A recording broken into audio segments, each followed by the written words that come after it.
Assalamualaikum warahmatullahi wabarakatuh. Alhamdulillah, alhamdulillahilladzi anzalal kitab tibyanan likulli syai' wa hudaw wa busyra likulli muslimin.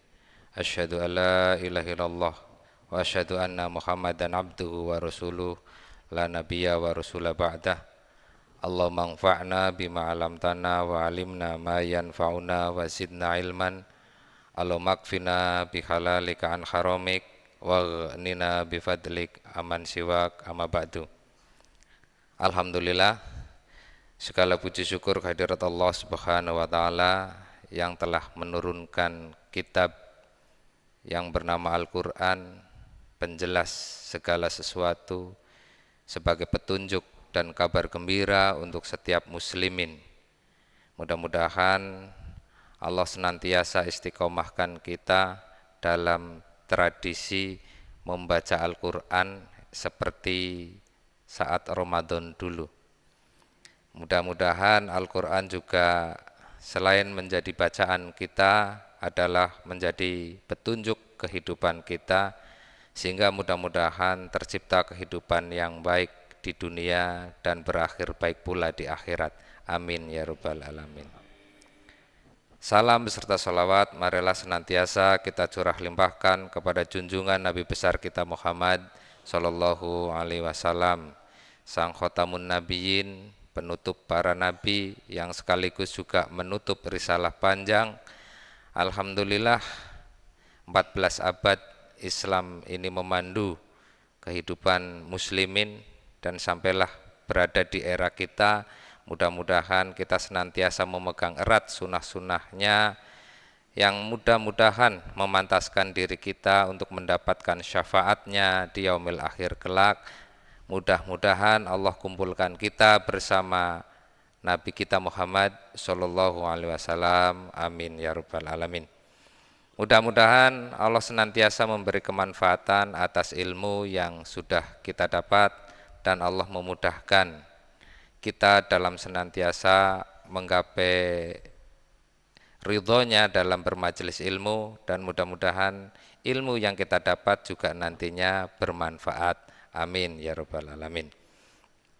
Mudah-mudahan Allah juga senantiasa cukupkan kita semuanya dengan rizki yang halal, yang baik, yang jauh dari syubhat apalagi yang haram, sehingga mudah-mudahan menjadikan ketenangan, ketentraman bagi kita semuanya. Amin ya rabbal alamin. Pada kesempatan yang mulia ini, ba'da saum Ramadan, sampai kita di penghujung Syawal, nggih. Penghujung Syawal, sampun Syawalan nopo dereng? Sampun nggih, insyaallah sampun. Ini sebelumnya saya mohon maaf lahir dan batin atas segala kekhilafan, kekurangan kami dalam melayani, dan apapun kami mohon maaf lahir dan batin untuk membuka pertemuan ini nggih. Nyuwun pangapunten, nyuwun agung pangapunten, mudah-mudahan Allah mengampuni dosa kita semuanya. Amin. Pada pertemuan yang mulia ini izinkan kami menyampaikan satu hadis dari riwayat Muslim, Turmudi, kemudian juga Ahmad atas pertanyaan. Ada pertanyaan nggih, kemarin saya sampai kaget karena katanya banyak yang sekarang ini tidak melakukan sunnah puasa Syawal karena dipandang hadisnya dhaif. Lah kula kaget niki. Jadi izinkan kami menyampaikan hadis tersebut. Ini diriwayatkan dari Rawahul Muslim wa Turmudi wa Ahmad.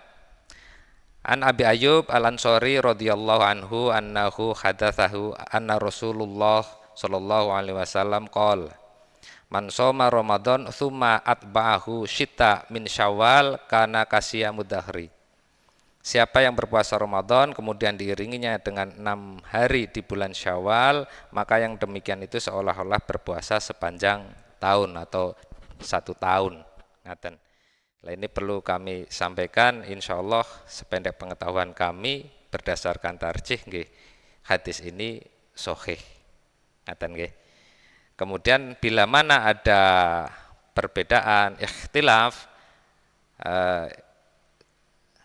kalau tidak salah dulu waktu kami kelas 1 apa kelas 2 MTS itu diterangkan dari madhab Malik. Nanti kami uraikan pandangan dari 4 madhab tersebut.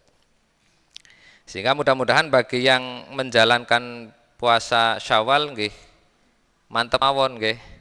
Insyaallah hadisnya sahih. Bagi yang tidak menjalankan nggih mboten napa-napa berarti ikut saran dari madhab Maliki. Karena setahu saya madhab Maliki ingkang sempat memakruhkan puasa tersebut. Nanti kami bacakan. Okay. Kemudian ini dari riwayat Ibnu Majah an Tsaubani. Rasulullah sallallahu alaihi wasallam qol man shoma sita ayyam ba'dal fitr kana tamama sanah. Jadi sempurna 1 tahun ngaten. Kira-kira kurang lebih sama, hanya berbeda redaksi saja yang dari riwayat Ibnu Majah. Barang siapa yang berpuasa sita ayam ba'dal fitr 6 hari setelah Idul Fitri karena tamam masanah, seperti menyempurnakan menggenapkan 1 tahun. Ngaten. Nah, ini saya uraikan secara singkat saja dari madhab Hanafi dalam kitab Rod al-Mukhtar Hasyiyah atau keterangan Ibnu Abidin. Dijelaskan perubahan fatwa dalam madhab karya Abu Hanifah wa qalu wal mukhtaru annahu la ba'sa bihi li'anal karohah inna makanat li'annahu yakhofu ayal haqo bi Ramadan fa idza farraqa la yukrah. Abu Hanifah memakruhkannya, namun para ulama Hanafi berkata pendapat terpilih adalah tidak mengapa atau dalam kurung boleh. Karena kemakruhan itu dulu ada karena dikhawatirkan akan dianggap bagian dari Ramadan jika dipisahkan atau tidak langsung setelah Id maka tidak makruh.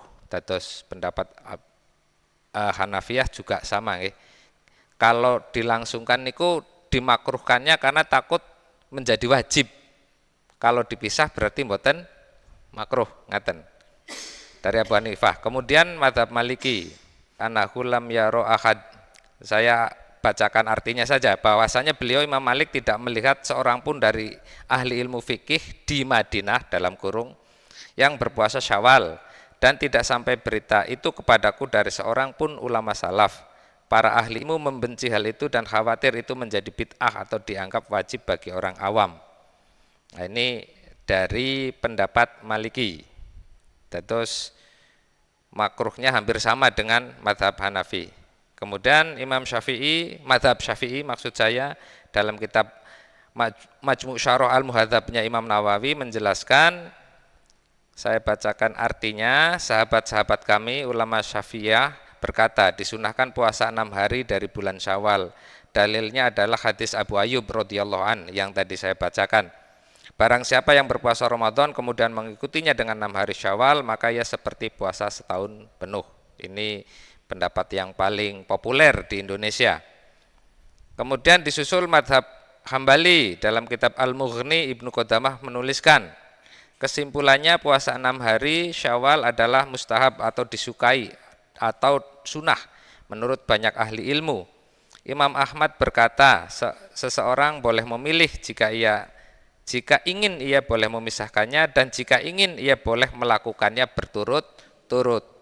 Sebagai kesimpulan, madhab Hanafi sunnah dengan catatan tidak langsung, tidak langsung. Tata caranya itu lebih utama tidak berturut-turut.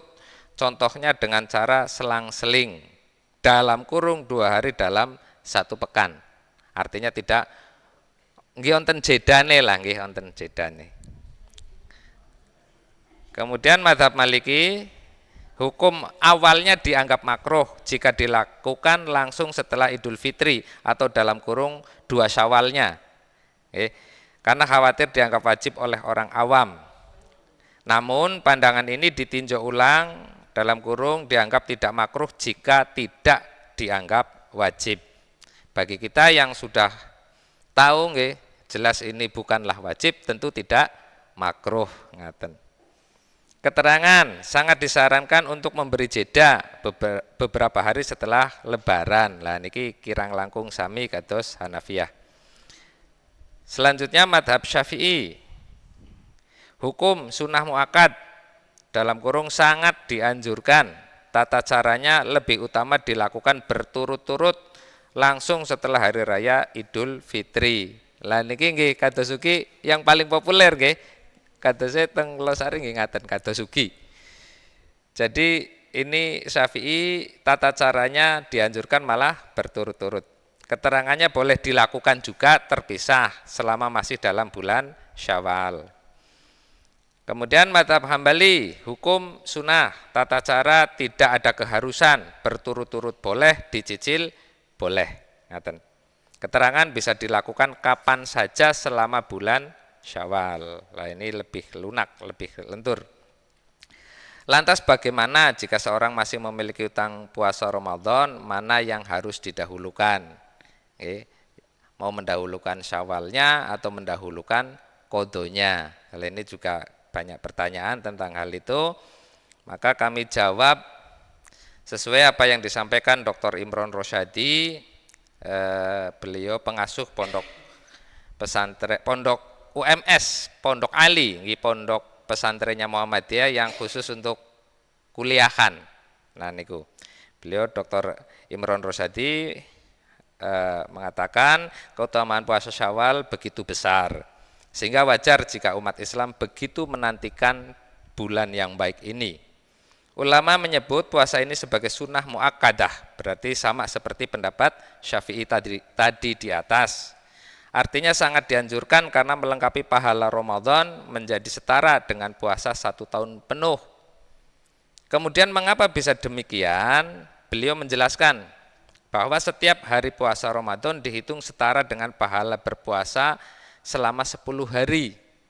Jika seorang menjalankan puasa Ramadan secara penuh selama 30 hari, maka tinggal dikalikan 10 sehingga totalnya menjadi 300 hari. Ramadan kan sebulan nggih. Setunggal sasi kurang lebih 29 atau 30 hari itu memiliki keutamaan 10 kali lipat. Berarti nek 3 doso kali sedoso 300 hari. Maka dibulatkan puasa 6 hari di bulan Syawal sehingga komplit genap tamaman itu 360 hari. Kinten-kinten ngaten perhitungannya. Setahun komplit. Nah ini penjelasannya. Yang 6 hari Syawal juga dihitung dengan cara yang sama, 6 hari dikalikan 10 sehingga menghasilkan 60 hari. Jika ditambahkan dengan pahala puasa Ramadan setara 300 hari, totalnya 360 hari. Sami nggih. Kemudian sebagaimana juga yang dijelaskan dalam hadis riwayat Ibnu Majah, man jaa bil hasanati falahu asyru amsalihha. Intinya kebaikan satu itu diganjar 10 pahala. Dr. Imron Rosyadi menegaskan urutan yang harus didahulukan bergantung pada pemahaman ulama terhadap hukum Islam. Pertama, puasa qadha harus didahulukan karena hukumnya wajib. Dalam kaidah fikih harus mendahulukan yang wajib daripada yang sunnah. Kemudian kedua, puasa Syawal bisa didahulukan karena waktunya terbatas, hanya ada di bulan Syawal. Sementara qadha itu bisa dilakukan kapan saja, baik di Syawal atau di luar Syawal. Lateng fikih ugi onten kaidah bahwasanya wajib itu ada wajib muwasa, wasi'un luas, nggih. Waktunya omber luas atau muwasa, dan mudhoya. Jadi puasa qadha bersifat muwasa karena waktunya panjang atau luas. Sementara puasa Syawal bersifat mudhoya karena hanya ada di bulan Syawal. Ini alasan mengapa sebagian ulama membolehkan mendahulukan puasa Syawal terlebih dahulu. Terkadang ada kondisi di mana seseorang memiliki utang puasa lebih dari 30 hari, misalnya karena sakit berkepanjangan, sedang hamil atau menyusui. Jika ia mendahulukan puasa qadha, maka waktu untuk menjalankan puasa Syawalnya pasti habis. Dalam situasi tersebut, Dr. Imron menyarankan para muslimah untuk melihat mana yang lebih mudah dilakukan. Kalau memang jumlah qadhonya sangat banyak dan dikhawatirkan tidak sempat berpuasa, puasa Syawal maksudnya, maka ada kelonggaran untuk mendahulukan puasa Syawal terlebih dahulu. Namun, jika seorang lebih tenang dengan menyelesaikan kewajibannya dulu, maka qadha lebih utama, karena kaidahnya memang mendahulukan yang wajib terlebih dahulu daripada sunnah. Pada akhirnya, keputusan mendahulukan puasa Syawal atau puasa qadha kembali pada kesanggupan dan kondisi masing-masing individu. Niat yang ikhlas dan usaha yang maksimal dalam menjalankan ibadah. Islam memberi kemudahan, tidak ada paksaan dalam ibadah, jadi pilihlah yang paling memungkinkan dan nyaman bagi diri sendiri, asal tetap berusaha melaksanakan keduanya. Pesan Dr. Imron mengakhiri.